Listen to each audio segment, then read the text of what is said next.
This band has a unique story in rock and roll history, and there's a lot to cover, so here's just a brief look at the band Boston. In the early 1970s, keyboardist Tom Scholz and his friend, drummer Jim Mastia, joined a band called Mother's Milk. Mother's Milk would have as its members two future Boston members in guitarist Barry Goudreau and vocalist Brad Delp. Now, during the process of recording Mother's Milk, Tom Scholz in his basement started to refit some of the equipment, and after Mother's Milk didn't gain any traction and they broke up, Tom pulled Mastia and Delp in and started working on new material.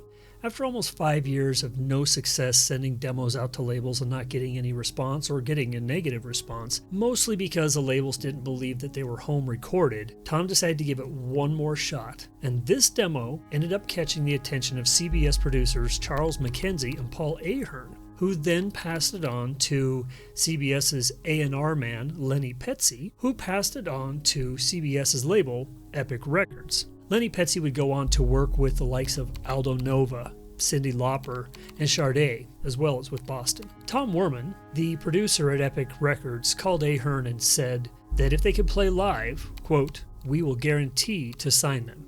However, there was no band. Tom Scholz had done everything on the demo, minus the drums and vocals, and even Brad Delp up to that point didn't know that there wasn't a band. Scholz and Delp then quickly put a band together, calling in Mother's Milk guitarist Barry Goudreau and a bassist by the name of Fran Sheehan.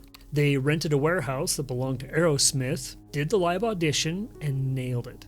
Now, the labels had checked out the demos and loved how pristine they were, but didn't think that they would hold up to a professionally recorded album. And so, against Tom's demand for complete recording control, they brought in producer John Boylan to oversee the sessions. Here's where the legend of, quote, "the most complex corporate caper in the history of the music business," and the biggest debut in rock and roll history up to that point happens. Boylan met Scholz and went through the studio and listened to demos and liked what he saw and heard, so they contrived a plan that would allow Tom still to have complete control over the recordings and would please the label. And when I went to work with Tom, I realized right away that this was going to have to be a split production because he had his own way of working. He wanted to keep his day job. So the way we did it is we cut the tracks, and then I came back here to LA with the band. So when he finished the guitar overdubs, I called a friend of mine in Providence who had a remote truck, and he came to Cambridge and ran a snake through Tom's window, and we transferred to the 24 track in the truck and then brought them out here. And I cut 3 tracks out here without Tom, put it all together, and we mixed it down at Westlake.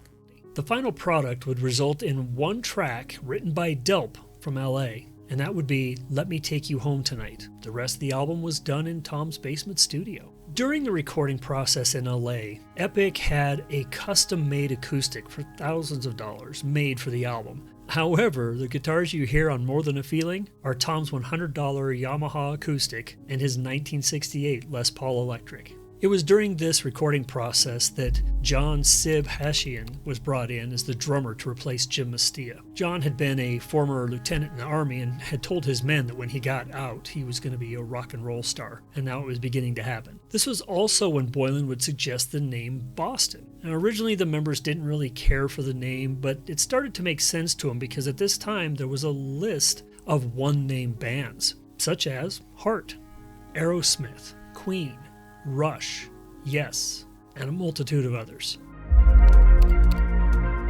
Released in 1976, it quickly became the fastest-selling album of the 70s, beating both disco and punk, which were huge at the time. Scholz returned back to his work at Polaroid as a product design engineer, not really expecting a whole lot of success out of it, and didn't even realize it was gaining traction until a coworker said that he had heard More Than a Feeling on the radio. They ended up having amazing success, selling 500,000 copies in the first few weeks and 2 million within the first year, eventually reaching over 17 million in sales. It was the best-selling album in rock and roll history until 1987, when Guns N' Roses released Appetite for Destruction, which ended up reaching 30 million. The album peaked at number 3 on the Billboard Albums charts, and More Than a Feeling peaked at number 5. Within a week of its release, it was in rotation at 392 radio stations.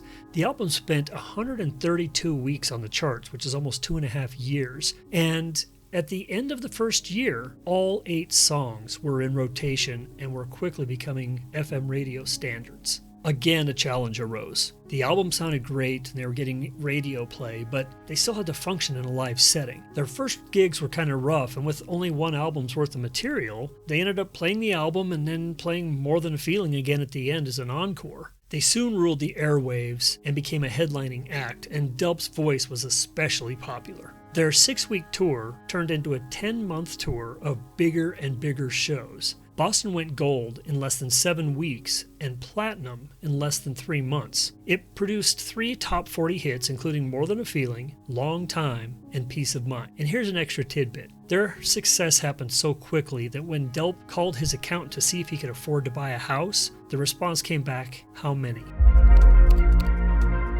Don't Look Back was released in 1978, and it was also recorded in Tom Scholz' studio, Hideaway Studio. The album went straight to number 1 in both the US and Canada. It sold 4 million copies its first month and would go on to sell 7.5 million. The title track reached number 4 on billboards, and in 1978, they were only surpassed by the Grease soundtrack. They outsold Journey, The Cars, Bruce Springsteen, Bob Seger, and the Rolling Stones. The closing track, Don't Be Afraid, was originally slated for their debut album, but ended up getting bumped to the second one. And Scholz's dedication to analog recording moved him to put a sticker on the inside of the album cover saying, quote, "No synthesizers used, no computers used."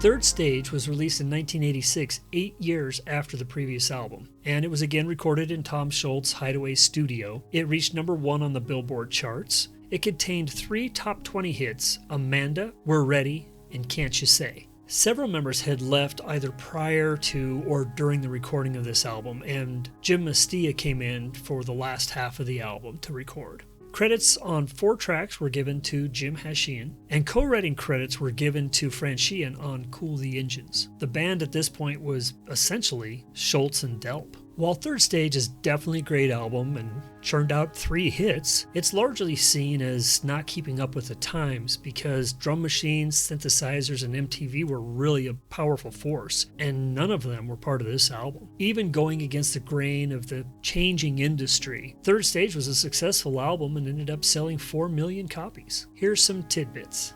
Third Stage took 6 years and 100 reels of analog tape to record. It was the first album in the compact disc format to be certified gold. It was the first album on which Tom Scholz's invention, the Rockman, was used. And it contained Boston's only number 1 hit, Amanda.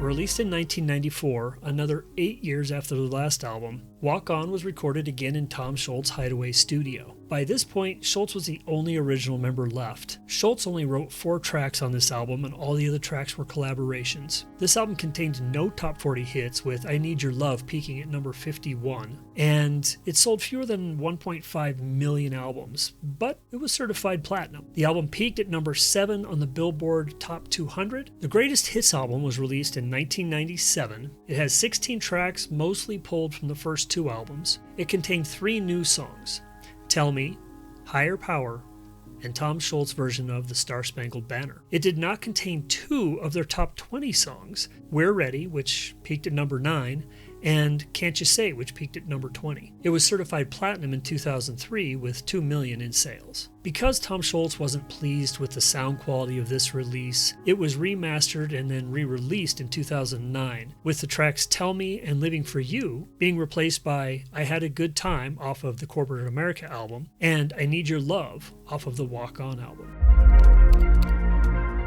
Released in 2002, Corporate America saw several more lineup changes, and each of the new players had several roles in the band. This album was largely influenced and filled with Scholz's social views, and the title track from the album, Corporate America, was originally released online under the name Downer's Revenge, and it ended up going to mp3.com's top of the prog rock charts. The official album was not well received, selling only 36,000 its first week and only ever reaching 260,000 worldwide, and it peaked at its debut at number 42 too. In the end, Schultz would pull it from all retail and online markets.